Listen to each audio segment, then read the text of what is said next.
Xitoyning bir balvoq bir yo'l strategiyasi orqali O'rta Osiyo davlatlarida iqtisodiy kengaymichilik qilayotganligi va ularga qarz tuzoqlari qurganligi xilidan beri diqqat qilinayotgan masalalardan biri bo'lsa-mu, O'rta Osiyo davlatlari yanada Xitoy bilan hamkorlashish yo'liga mangmoqda. Erkin Yevropa radiosi to'rida e'lon qilingan bir xabarda aytilishicha, O'rta Osiyodagi Qozog'iston, Qirg'iziston, O'zbekiston, Turkmaniston, Tojikistonning davlat rahbarlari 5-oyning 18 va 19 kunlari Xitoyning Xi'an shahriga kelib, Xitoy Kompartiyasi bosh sekretari Shi Jinping bilan ko'rishdi ekan. Bu Shi Jinpingning O'rta Osiyodagi bu 5 davlat rahbarini tunji qatim Xitoyda kutilishi hisoblandi ekan. 2022-yil 1-oyda Xitoy bilan O'rta Osiyodagi 5 davlatning diplomatik munosabat o'rnatganligining 30 yilligini tabriklash koronavirus tufaylidan to'rda o'tkazilgan edi. Xitoy taraqqilarida Shi Jinping bilan O'rta Osiyo davlat boshliqlarining bu qatimliq uchrashishi haqida ko'plagan xabar va tashviqotlar berilgan bo'lib, Xitoy yer shari televiziya to'ri Xitoyda uchrashish, Tog'daryodan olqigan do'stlik degan hujjatlik filmni tarqatgan. Xabarda aytilishicha, davr bilgish hamkorlikning boshlanishi deb ta'riflangan bu qatim uchrashishda Xitoy bilan O'rta Osiyodagi 5 davlat hamkorligining yangi davrini ochish kun tartibga qo'yilgan bo'lib, O'rta Osiyoga mablag' selish, ikki taraf o'zaro vizasiz sayohat qilish qatorliq ishlar muzokara qilindi ekan. Turkiyada siyosat bilimlari va xalqaro munosabat ilmi bo'yicha ilm tahsil qilgan Xitoy ishlari mutaxassisi Mehmet To'xti Ataullah Xitoyning bu qatim O'rta Osiyodagi 5 davlat boshliqlaridan chillab kelishidagi sabablarni bayon qilib mundaq dedi. Xitoy hukumati 2013dan buyon yo'l qo'yib kelgan bir balvoq bir yo'l planida O'rta Osiyo davlatlarining o'rni intayin muhim bo'lib keldi va shu ramkada bu davlatlar bilan bo'lgan munosabatni davomli kuchaytirib kelgan edi. Ammo o'tgan bir qancha yilda Xitoyda yuz bergan virus tufaylidan chegaralar taqaldi. Undan boshqa bizning Sharq Turkistonda Xitoyning Uyg'urlar qaratgan irqiy qirg'inchilik siyosati sababidan chegaralar taqaldi. Bu Xitoy bilan rayondagi davlatlar o'rtasidagi munosabatni tuvan darajaga tushirgan edi va Xitoyningki savdo, iqtisod, sayohat qatorliq jihatlardagi manfaatini daxliga uchratgan edi. Shunga Xitoy hukumatining rayondagi davlatlar bilan qaytadan texnik kuchli bir munosabat o'rnatmoqchi deyishga bo'ldi.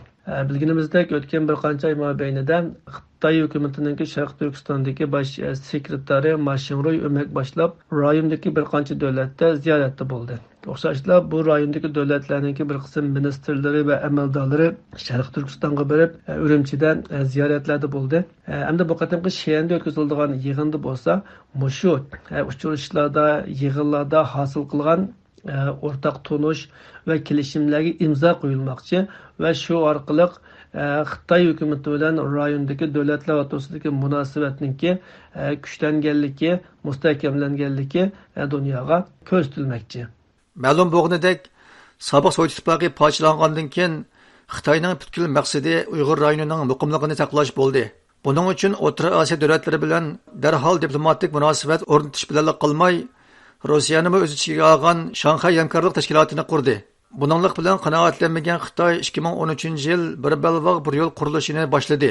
Erkin Yevropa radiosi to'rida berilgan Xitoy bilan O'rta Osiyo davlatlarining munosabati yangi davrga qadam qo'ydi. Davlat boshliqlari uchrashishi, mablag' selish, vizasiz sayohat nomli maqolada mundaq deyilgan. Xitoy necha 10 milliard dollarlik bir balvoq bir yo'l qurilishi orqali O'rta Osiyo davlatlari bilan bo'lgan munosabatini yangidan jonlantirmoqchi. Shundaqla Qozog'iston, Qirg'iziston va Tojikiston bilan chegaralangan Xinjiang rayonining vaziyatini normallashtirmoqchi. Xitoy O'rta Osiyoni Yevro Osiyoga qaratgan uzun muddatli iqtisodiy strategiyasining ayrilmas bir qismi deb qaraydi. Xitoy yana bu davlatlarga Xitoy iqtisodining islohot etishdan keyin qayta kuchlanayotganligi haqida bishorat bermoqchi. İstanbul'daki Sabahattin Zaim Üniversitesi'nin o'qituvchisi, iqtisodshunoslik doktori Burhan Ulug'yo'l apandi Xitoyning Uyg'urlarni qurbon qilish badaliga O'rta Osiyoga kengaymichilik qilish yo'lini ochganligi va bir balvoq bir yo'l plani orqali O'rta Osiyo davlatlariga qurgan qarz tuzoqlari haqida ko'z qarashlarini bayon qilib mundaq dedi. Mush vatandagi bostirishniki asosiy maqsadimi bularning shu O'rta Osiyoga kengaymichilik qilishniki ilqi asosini puxtalash deb hisoblaydi. Shunashqa bizning vatanni bular tahdid deb qarag'anligi uchun bu yerni ching bostirib o'tib, undan keyin bizning vatanni ayaga taxlash taxtis qilmoqchi deb hisoblaydi. Taxlash taxtis qilgandan keyin hamda bu hammamiz bilamiz, Xitoyda hozir 1 milliard 300 million 400 million yaqin nüfus bor. Xitoy buni beqish kerak. Shunashqa buning uchun energiyaga, xam ashyoga ehtiyoj bo'ladi. Shunashqa shu O'rta Osiyo hammamiz bilamiz, bir munbat zamin ham energiyasi bo'lgan, ham xam ashyolar mo'l bo'lgan bir zamin. Bir yo'l bir vaqt davlatlar asos jihatdan namrat davlatlar Yevropaga bo'lgan qadar demak hamda bular mush davlatlarni o'ziga bog'lamoqchi hamda bu hisobda. Hamda asos jihatdan bağlandı aciz devletler mesela gelmiş Orta Asya bulsun, İran bulsun, Azerbaycan bulsun, Tacikistan bulsun maddelerle asas cihazdan bağlanıp kaldı. Şunaşka hem de Xitay'ın maksumu hem de bulan iki acizlikten faydalanıp azraqlıqı bir menfaat verip muşnunga nımkıp koydu. Lekin bunu menfaatin degende hem de bunun tehdit ekanligini çoğun devletler bilip oldu. Şunaşka hem de çoğun devletler birleşip Xitayga bir narsa qiladi deb qarayman. Hem de yeni birisi bular en oldu bilen Rusya'nı acizlaştırdı. Ukrayna uruş arqılıq. Çünkü ikisi teng kelsa, ikisi tam birleşip olsa bir narsa qilib bo'lmaydi. Hozir ham asas jihatdan embargo yurgizish orqali Rossiyaning kuchini ajizlashtirdi ham hozir hisobda. Hamda men hamda inshaalloh Xitoy navbat keldi bir qancha yil ichida deb qarayman. Burhan Ulug'yo'l apandining qarashicha, Xitoyning maqsadi O'rta Osiyo davlatlarini emas, Pokiston, Sri Lanka va Afrika elleridagi namrat davlatlarni qarzga bo'g'ib, o'ziga bog'lab olish va ulardan foydalanish. G'arb ellari Xitoyning bu razil maqsadiga qarshi tadbir olishga boshladi. Dünyada nurgulgan qarz berib turgan organlar var. Mesela Dünya Bankası'da ya bu mesela xalqaro mablag' silish fondi deyli. Shunga o'xshash cho'ng masalan Taraqqiyot Bankası degandek banklar bor. Bularning maqsadi asos jihatdan 3 dunyo ellarininki iqtisodiy yordam berish. Lekin Xitoyning maqsadi aşı yardım orqali alani mushu qarz to'zoqqa dastlash hamda hisobda. Xitoyning pul berish maqsadi bular yordam qilish bo'lmasdan bular pul berganlar aşı davlatlarning bermasligini umid qiladi.